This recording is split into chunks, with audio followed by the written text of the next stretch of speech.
39 বছর বয়সেও তিনি এখনো প্রমাণ করে চলেছেন যে তাকে কেন বিশ্বের সেরা খেলোয়াড় বলা হয়। বন্ধুরা, বয়স বাড়ছে, অনেক নতুন নতুন তারকা আসছে, কিন্তু এই মানুষটা যেন সময়কে হার মানিয়ে বারবার প্রমাণ করে চলেছেন যে তাকে কেন বিশ্বের সেরা বলা হয়। আর্জেন্টিনা বনাম আলজেরিয়ার ম্যাচে আমরা সেটা প্রমাণ পেয়ে গেছি, কারণ তার হ্যাটট্রিক দেখে গোটা বিশ্ব অবাক। আর 2026 বিশ্বকাপে করে ফেলে লিওনেল মেসি প্রথম হ্যাটট্রিক। আমি বলেছিলাম যে এই মানুষটার মাঠে প্রেজেন্সই অনেক।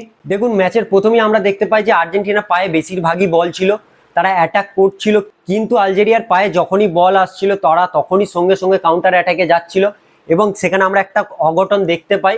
যাই হোক, সেটা অফসাইড হয়ে যায়, কিন্তু প্রথমেই একটা গোল দেখতে পাই আলজেরিয়ার দিক থেকে।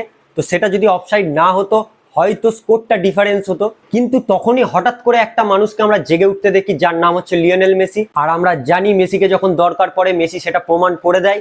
তারপরই মেসি একটি ব্যাঙ্গার গোল করেন, যেই বলটিকে গোলরক্ষক থামাতে পারে না। দেখুন, মেসিকে আপনি যতই মাঠে মার্ক করুন, যতই মেসিকে নিয়ে ট্যাকটিক্যাল অ্যানালাইজ করুন, মেসি সব সময় একটা গ্যাপ বার করে নেবে, মেসি সব সময় একটা জায়গা বার করে নেবে নিজের জন্য। আর এই ম্যাচে আমরা বেশিরভাগই মেসিকে ফ্রি রোল দেখেছি, যেটা আমি বলেছিলাম যে মেসির কোনো পজিশন, একটা নির্দিষ্ট পজিশন দেওয়া হবে না, তাকে লিওনেল স্কালোনি পুরো একটা ফ্রি রোল দিয়ে দেবেন। আর সেটা আজকে আমরা মাঠে দেখতে পেয়েছি, যার ফলও আর্জেন্টিনা সেটি পেয়ে গেছে। এরপর অনেকের প্রশ্ন আসছে যে মেসি ছাড়া আর্জেন্টিনা দলটা কেমন। দেখুন, যদি মেসি ছাড়া আপনারা আর্জেন্টিনার দলটা কেমন জানতে চান, তাহলে আপনারা আজকেও ম্যাচেও দেখতে পাবেন যখন মেসি কিন্তু হ্যাটট্রিক করার পর সাবস্টিটিউট হয়েছিল, তারপর কিন্তু আর্জেন্টিনা একটু ডিফেন্সিভ ফুটবল খেলছিল। সেটা ডিফেন্সিভ ফুটবলটা যদি আপনি লক্ষ্য করেন, দেখবেন রদ্রিগো ডিপল, ম্যাকঅ্যালিস্টার এবং আমরা মলিনাকেও সাবস্টিটিউট হিসাবে দেখতে পাই। কিন্তু তাদের খেলার ধরন একটু চেঞ্জ হতে পারে, বাট তারা ফুটবলটা খারাপ খেলেনি, তারা ডিফেন্সিভ ওয়ার্কও করছিল, সঙ্গে কাউন্টার অ্যাটাকেও যাচ্ছিল। জুলিয়ান আলভারেজকে দেখতে পাই, জুলিয়ান আলভারেজও একটা দুটো অ্যাটাকে গিয়েছিল। দেখুন, প্রশ্ন তো এখানে আসছে না যে মেসি ছাড়া দলটি ওয়ার্ল্ড কাপে যাত্রা শুরু করবে, এটা তো হতেই পারে না।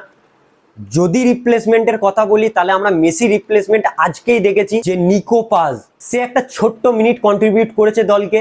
এরপর যদি আলজেরিয়ার কথায় আসি, আর দেখুন আলজেরিয়া খুব একটা খারাপ ফুটবল খেলেনি, তবে আমার মতে মনে হয়েছিল যে গোলরক্ষক, তাদের যে গোলরক্ষক ছিল, আর সেই গোলরক্ষক আর কেউ নয়, জিদানের ছেলে। তো আমার মতে যে সে দু একটা সেভ করেছে, কিন্তু সেকেন্ড গোলটা যেটা হয়েছে আপনারা দেখেছেন, ম্যাকঅ্যালিস্টার দূর থেকে একটা শট এবং সে বলটি রিসিভই করতে পারেনি, যেটা সুযোগ মেসি ব্যবহার করে ফেলে। আর মেসির কথায় যদি আসি, এই গোলটা বাদে যে মেসি যে দুটো গোল করেছে, একটা ব্যাঙ্গার দূর থেকে ডি বক্সের বাইরে থেকে যে গোল দুটো আমরা দেখেছি, তাকে নিয়ে যতটাই আপনি বলবেন কম হবে। দেখুন, এরপর যদি এই ম্যাচটার স্ট্যাটসের কথায় চলে আসি, আপনারা দেখতে পাচ্ছেন টোটাল শট হয়েছে 10টা, আর্জেন্টিনারই বলছি, এবং শটস অন টার্গেট 6টা হয়েছে, তার মধ্যে 3টে গোল হয়েছে।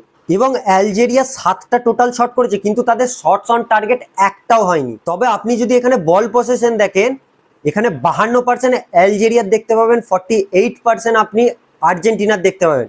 এরপর বলি এটা কেন কম হয়েছে। দেখুন, ফার্স্ট হাফে যদি আপনি দেখেন, আর্জেন্টিনার পায়ে কিন্তু বল ছিল। সেকেন্ড হাফে খেলা একটু অন্যরকম হয়, মেসিও সাবস্টিটিউট হওয়ার পর আলজেরিয়া কাউন্টার অ্যাটাকে যায়, অ্যাটাকের পর অ্যাটাক যায়, কিন্তু তারা বল একটাও টার্গেটে রাখতে পারে না। যাই হোক, আমার মনে হয় আলজেরিয়ার প্লেয়ারগুলো পারফরমেন্স ভালো দিলেও গোলকিপারের কমতিটা দেখা গেছে।